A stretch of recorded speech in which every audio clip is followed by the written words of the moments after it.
अस्सलाम वालेकुम दोस्तों, मैं हूँ राव कमर रिजवान और आप देख रहे हैं मेरा यूट्यूब चैनल। शाजिया हमारे घर के करीब रहती थी और मेरे साथ ही हमारी गाड़ी में कॉलेज आती जाती थी। एक रोज़ छुट्टी के वक्त अम्मी का फ़ोन आया कि ड्राइवर किसी काम से छुट्टी पर चला गया है, तुम शाजिया के साथ रिक्शे में घर आ जाओ। स्टॉप पर कुछ देर इंतज़ार के बाद शाजिया बोली, बीना कोई रिक्शा तो आता दिखाई नहीं दे रहा, चलो बस में चलते हैं। उसी वक्त हमारी मतलूबा बस भी आ गई। उसने मेरा बाजू पकड़ा और बोली, जल्दी से इसमें चढ़ जाओ वरना दूसरी बस घंटे भर बाद मिलेगी। यूं हम दोनों बस में सवार हो गई। हमारी कॉलेज की और भी लड़कियां उस बस में सवार थीं। रश की वजह से हम दोनों को सीट ना मिली, इसलिए खड़े होकर छत का डंडा पकड़े हुए थीं। मुझे इस तरह सफ़र करने का तजर्बा ना था, इसलिए अपना तवाज़ुन बरकरार रखना महाल हो रहा था। अगले स्टॉप पर बस रुकी तो 3 लड़के लेडीज़ कैबिन के दरवाजे से सवार हुए और हमारे पीछे खड़े हो गए। हमें बहुत बुरा लगा। 2-3 मरतबा कंडक्टर ने उनसे कहा कि ये लेडीज़ कैबिन है, आप लोग मर्दाने हिस्से में जाएं, मगर वो टस से मस ना हुए, बल्कि धमकियां देने लगे कि तुम जानते नहीं हम कौन हैं, हम इस शहर के राजा हैं राजा। ज़्यादा बात की तो गाड़ी से उतार कर तुम्हारी धुनाई करेंगे। डर के मारे मैं तो कांप रही थी। इतने में ड्राइवर ने गाड़ी रोककर उन लड़कों से कहा, तुम लोग लेडीज साइड से उतर जाओ वरना मैं बस नहीं चलाऊंगा। ये सुनते ही वो तीनों ड्राइवर पर झपटे और उसे बुरी तरह पीटने लगे। मैं तो खौफ से लरज रही थी और उस वक्त को कोस रही थी जब शाजिया के कहने पर बस में सवार हुई थी। ये सिलसिला जाने कब तक जारी रहता कि हजूम में से एक नौजवान नमूदार हुआ और तीनों लड़कों पर बिजली की मानंद गिरा। उसने उन तीनों की ऐसी पिटाई लगाई कि वो भाग निकले।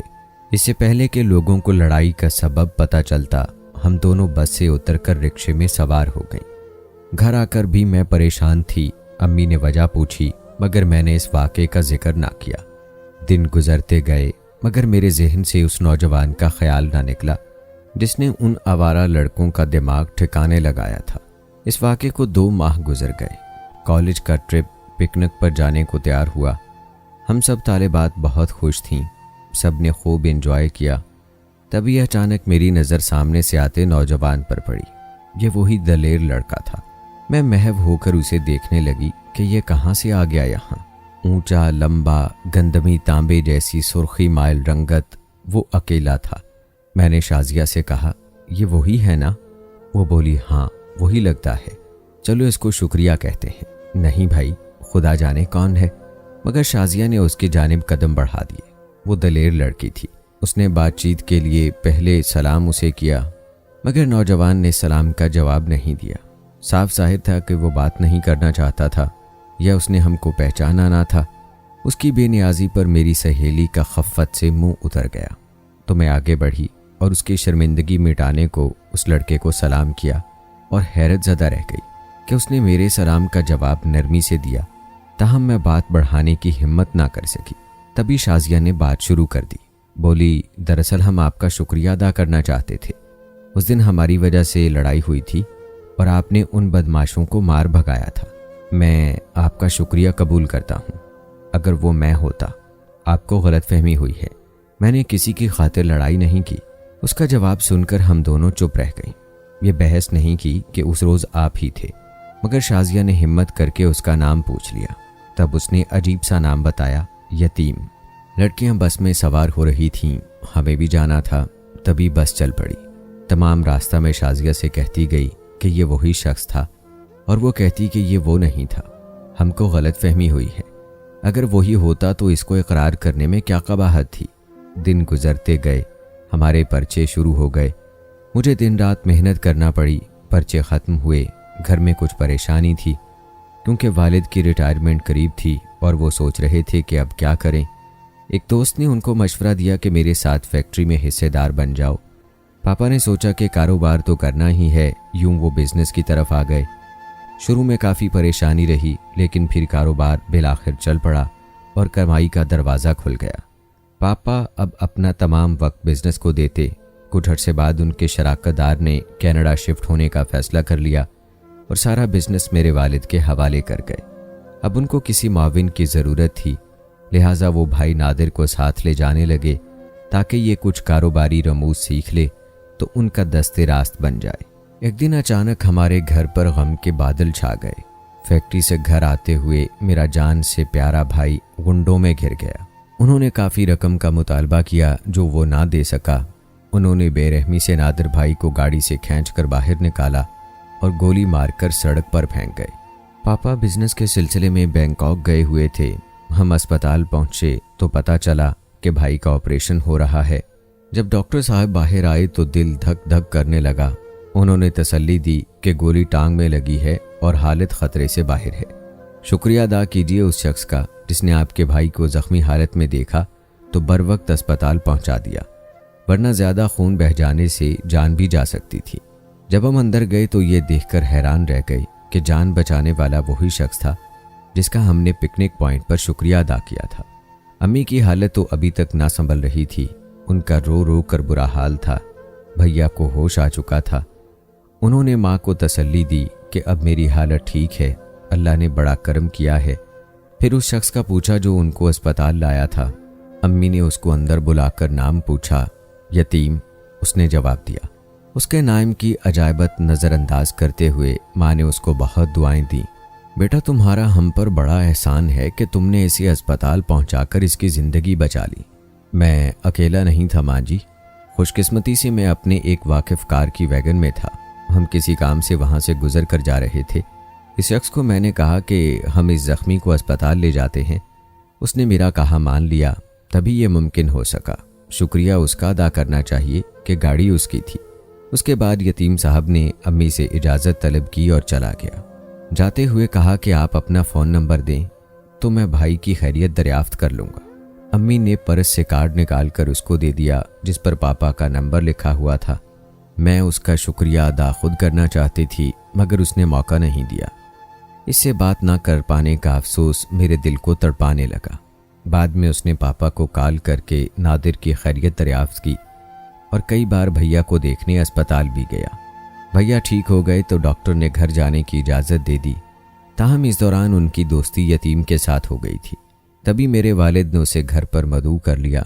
हमने उसकी काफ़ी खातिर तवाज़ो की तो वो शर्मिंदा सा हो गया। जब वो जाने लगा तो मेरे वालिद ने कुछ रकम लिफाफे में रखकर बतौर हदिये के तौर पर उसको देना चाही, मगर उसने ना सिर्फ रकम लेने से इनकार कर दिया बल्कि वालिद साहब की ये पेशकश उसे बुरी लगी। उसने कहा, मैंने इंसानियत के नाते अपना फ़र्ज़ अदा किया। मैं अपनी नेकी फ़रोख्त नहीं करना चाहता। मैं गरीब ज़रूर हूँ, बल्कि जन्मदिन से यतीम पैदा हुआ था, इसलिए अपना नाम यतीम पसंद कर लिया। मैं पैसों का भूखा नहीं हूँ। तुम तो बुरा मान रहे हो बेटा। मैं तुमको अपने नादिर की जगह समझता हूँ। तुमने हम पर बड़ा एहसान किया है जिसकी कोई कीमत नहीं। ये कहकर पापा ने उसे मना लिया, बल्कि वादा ले लिया कि वो दोबारा भी हमारे घर आएगा। मुझे भी उसे पैसे देने की बात अच्छी ना लगी थी। मैंने अम्मी से कहा, पापा ने किसी के खुलूस और नेकी की कीमत लगा ली, जबकि सब लोग तो एक जैसे नहीं होते। वो नेकी की खातिर करते हैं, किसी मुआवजे की खातिर नहीं। अम्मी ने मुझे समझाया कि तुम्हारे पापा ने अच्छी नीयत से अच्छाई का बदला देने की कोशिश की। इसमें बुरा मनाने वाली बात नहीं थी। रुपया भी जिंदगी की एक बड़ी हकीकत है। तुम्हारे पापा ने बुरा नहीं किया, बस गरीब लोग हसास हो जाते हैं तो हकीकत को भी तस्लीम करने से गुरेज करने लगते हैं। मैं तो सोच रही हूँ कि अगर ये लड़का बरसरी रोजगार नहीं है तो क्यों ना तुम्हारे पापा इसे फैक्ट्री में मुलाजमत दे दें। इस तरह इसकी माली मुश्किलात भी दूर हो जाएंगी और एहसान भी अदा हो जाएगा। रात को जब पापा आए, अम्मी ने दोपहर वाली बात छेड़ दी। पापा ने कहा, बेगम, मैं तो इसका इम्तिहान ले रहा था जिसने अपना नाम यतीम रखा हुआ है। वाकई वो एक बेगर्ज और खुददार इंसान है। ऐसे लड़के काबिल भरोसा और ईमानदार होते हैं। नादिर से उसकी दोस्ती हो गई है। मेरे ख्याल में वो नादिर के साथ बेहतर तौर पर काम कर सकेगा। उनकी बातें सुनकर मैं बहुत खुश हुई। इस बार वो आया तो वालिद ने उनसे पूछा, तुम कहीं काम करते हो? काम ढूंढ रहा हूँ, उसने जवाब दिया। कितनी तालीम है? यतीम खाने वालों ने मैट्रिक तक पढ़ा दिया था। आगे खुद मेहनत मजदूरी करके ग्रेजुएशन किया और अच्छे नंबरों से पास हुआ था। पहले भी कहीं काम किया है? हाँ, छोटी मोटी नौकरियां करता रहा हूँ, लेकिन कोई अच्छी नौकरी अभी तक हासिल नहीं कर सका। आप तो जानते हैं, जिसकी पुश्त पर किसी का हाथ ना हो उसको अच्छी मुलाजमत किस्मत से ही मिलती है। यतीम, एक तो तुम अपना नाम बदलो, दूसरे तुम मेरी पेशकश पर संजीदगी से गौर करो। مجھے اپنی فیکٹری میں ایک اچھے معاون کی ضرورت ہے، تم چاہو تو میرے پاس کام کر سکتے ہو۔ یتیم نے اس ملازمت کو قبول کر لیا اور روزانہ میرے والد کے آفس جانے لگا، اور جو ڈیوٹی پاپا نے اس کے ذمے لگائی اسے خوش اسلوبی سے نبھانے لگا۔ والد نے خوش ہو کر اس کو مزید اہم ذمہ داریاں سونپ دیں۔ وہ اب بے فکر ہو کر کاروبار کی بڑھوتی کی خاطر بیرون ملک جا سکتے تھے۔ ان کے خیال میں ان کو نادر سے زیادہ سوجھ بوجھ والا ساتھی میسر آ گیا تھا۔ وہ اب نادر کو بھی اپنے ساتھ لے جاتے، کہتے میرے اب 2 بیٹے ہیں، اگر ایک میرے ساتھ ہوتا ہے تو دوسرا فیکٹری سنبھالتا ہے۔ ایک دن یتیم گھر آیا، اس نے پاپا کی گاڑی گیراج میں کھڑی کی اور جانے لگا تو امی نے کہا، بیٹے تم بینا کو اس کی سہیلی کے گھر تک چھوڑ دو، یہ اکیلی نہیں جا سکتی۔ میں تیار ہی بیٹھی تھی۔ وہ راستے بھر خاموش رہا۔ میں نے ہی بات شروع کی، آپ نے کبھی ہمیں اپنے گھر والوں کے بارے میں نہیں بتایا۔ اس نے کہا، میرے گھر والے ہیں ہی کتنے، میری ماں وفات پا گئیں، والد مجھے پال نہیں سکتے تھے، انہوں نے یتیم خانے جمع کرا دیا۔ تب میں 4 سال کا تھا۔ وہ ملنے آتے تھے اور کبھی کچھ رقم اور کپڑوں کا جوڑا دے جاتے تھے۔ وہ مزدوری کرتے تھے۔ بعد میں انہوں نے شادی کر لی مگر مجھے واپس نہ لے کر گئے۔ ان کا کہنا تھا یہاں تم ٹھیک ہو، نظام صاحب تمہارا خیال رکھتے ہیں، سوتیلی ماں اوپر کے کام کاج پر لگا دے گی تو سکون سے پڑھائی نہ کر سکو گے۔ میٹرک کے بعد نظام صاحب کی اجازت سے میں والد کے پاس آ گیا۔ محنت مزدوری میں ان کا ہاتھ بٹاتا اور ساتھ میں پڑھتا۔ اس طرح گریجویشن کر لی اور چھوٹی موٹی نوکریاں کرتا رہا۔ کبھی ملازمت ہوتی کہ کبھی چھوٹ جاتی، بس ایسے دن گزرتے رہے۔ والد وفات پا گئے تو سوتیلی ماں اپنے میکے چلی گئی۔ اب اکیلا رہتا ہوں۔ بس اتنی سی ہے میری داستان۔ میری عادت ہے کہ اپنے بارے کسی کو کچھ نہیں بتاتا۔ آج تم نے پوچھا ہے تو بتا دیا ہے۔ میں نے کہا، پھر آپ کا نام یقیناً یتیم نہیں ہوگا، آپ کے والد نے کوئی اور نام رکھا ہوگا۔ انہوں نے میرا نام وارث رکھا تھا، مگر اپنے جیتے جی لاوارث کر دیا تو میں نے یتیم نام رکھ لیا۔ مجھے یہی پسند ہے، اور ناموں سے بھلا کیا فرق پڑتا ہے؟ کیوں نہیں، ناموں کا بھی ایک اثر ہوتا ہے۔ اس دوران میری سہیلی کا گھر آ گیا اور میں اتر کر اس کے گھر چلی گئی۔ وہ گھر پہنچا تو امی نے اس کو روک لیا، بولی، بینا بیٹی کو واپس بھی تو تم نے ہی لانا ہے، اس کے بعد گھر چلے جانا۔ جب میں نے امی کو فون کیا کہ گاڑی بھیج دیں تو آدھ گھنٹے بعد یتیم گاڑی لے کر آ گیا۔ واپسی پر اس نے اس قدر سنجیدہ شکل بنائی ہوئی تھی کہ میری اس سے بات کرنے کی ہمت نہ ہوئی۔ شاید اسے مجھے لانے لے جانے والی یہ ڈیوٹی پسند نہ آئی تھی۔ بہرحال انسان کب تک چپ رہ سکتا ہے؟ تبھی میں نے وہ سوال کر دیا جو عرصے سے میرے دل میں کانٹے کی طرح چبھ رہا تھا، وارث سچ بتائیے، کیا آپ وہی ہیں جو ایک روز 3 لڑکوں سے ہماری خاطر بس میں بیٹھ گئے تھے؟ وہ کہنے لگا، یہ جو قصہ آپ بتاتی ہیں وہ میں نہیں تھا، وہ کوئی دوسرا ہوگا، شاید میرا ہم شکل۔ ایک دن شازیہ ہمارے گھر آئی، اتفاق سے وارث بھی آیا ہوا تھا۔ شازیہ نے اسے سلام کیا اور بولی، یتیم صاحب کیا حال ہے آپ کا؟ اتنے میں امی آ گئیں اور حیرت سے پوچھنے لگیں، ارے تم کب سے اسے جانتی ہو؟ تب اس نے بات بنائی کہ آنٹی بینا سے ذکر سنا تھا یتیم صاحب کا، جب انہوں نے نادر بھائی کو زخمی حالت میں اسپتال پہنچایا تھا۔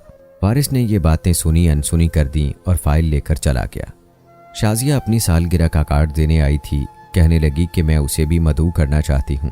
میں نے کہا کہ کیا تمہارے گھر والے تم کو اس بات کی اجازت دے دیں گے؟ وہ تو اجازت دے دیں گے، لیکن یہ میری دعوت قبول بھی کرے گا؟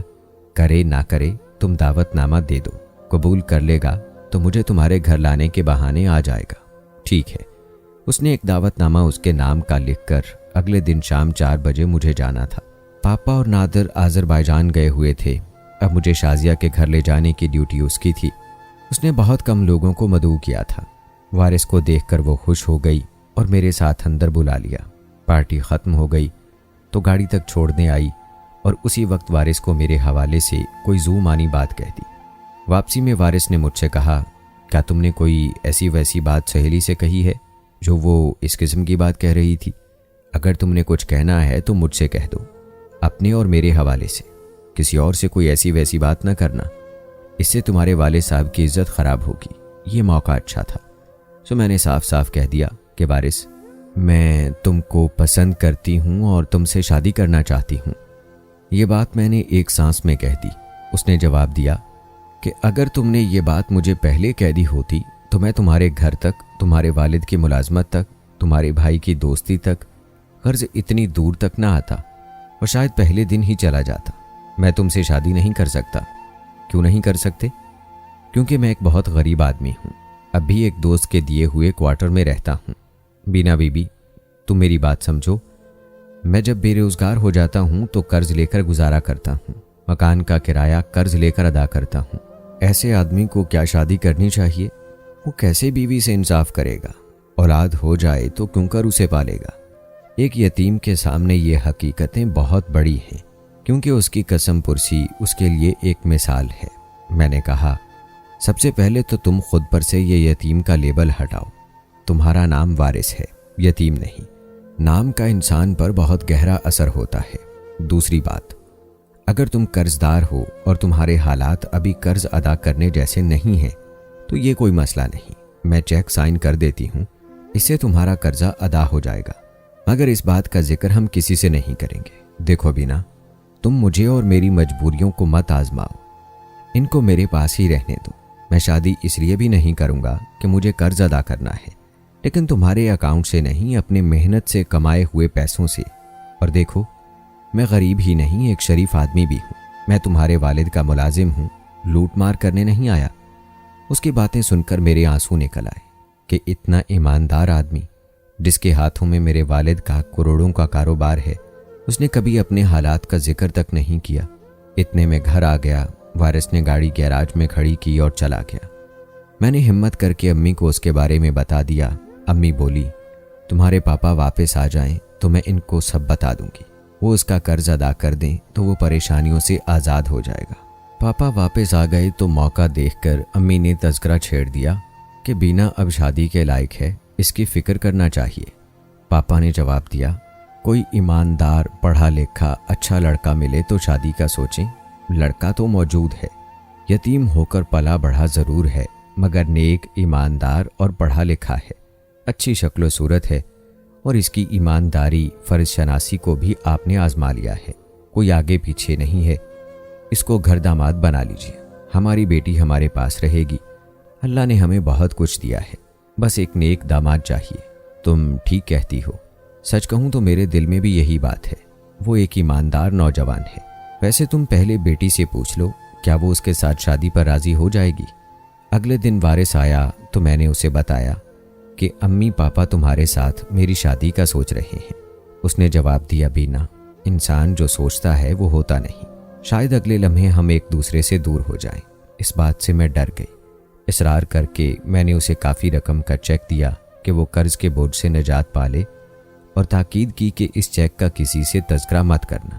بالآخر میرے اصرار سے ہار مان کر اس نے چیک لے لیا اور کہا، یہ قرض ہے تمہارا، وعدہ کرو کہ جب لوٹانے کے قابل ہو جاؤں گا تو تم یہ رقم واپس لے لو گی۔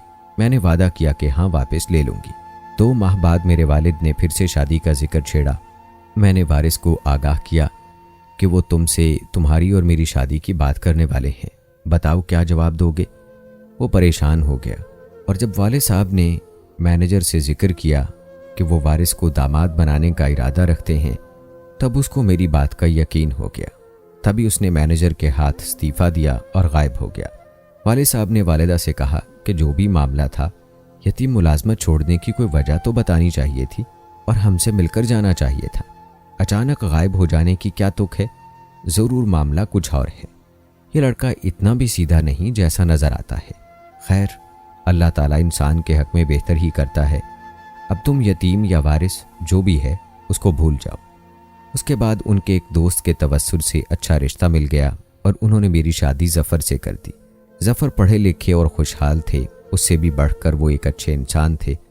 انہوں نے مجھے بہت سکھ دیا، تاہم دل میں ایک خلش تھی کہ اے کاش وارث نہ ملتا۔ گرچہ ہمارے درمیان نہ تو غلط مراسم تھے اور نہ پیار محبت کا کوئی کھیل کھیلا گیا تھا، مگر وہ میرے دل کو بھایا تھا۔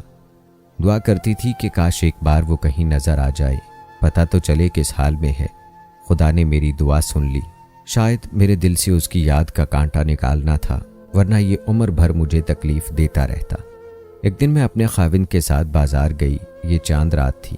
اچانک میری نظر ایک شخص پر پڑی، وہ ایک سٹال پر کھڑا تھا، اس کے ساتھ ایک عورت جو غالباً اس کی بیوی تھی और 5 बच्चे थे। वो बच्चों को खरीदारी करा रहा था। उसने मुझे देखा तो निगाहें नीची कर ली। मैंने जफ़र का बाजू पकड़ लिया और कहा कि घर चलिए, मेरी तबीयत ख़राब हो रही है। शुक्र करती हूँ कि वारिस ने ज़्यादा दाम नहीं फैलाया, वरना मैं तो गिरफ्तार होने को बेकरार थी। यानी जो वारिस इतना मासूम और ईमानदार और सच्चा नज़र आता था, वो हकीकत में नहीं था। इसलिए तमाम लड़कियों को ये पैगाम है कि कभी भी इस तरह के लड़कों के जाल में न फंस जाना, वरना ज़िंदगी तबाह हो जाएगी। अभी तो एक झूठ सामने आया था, न जाने हमदर्दियाँ हासिल करने के लिए वारिस ने और कितने झूठ बोले होंगे। दोस्तों, ये थी हमारी आज की कहानी। क्या सबक सीखा आज की कहानी से, ज़रूर बताइएगा कमेंट बॉक्स में। मिलते हैं अगली वीडियो में, तब तक के लिए अल्लाह हाफिज़।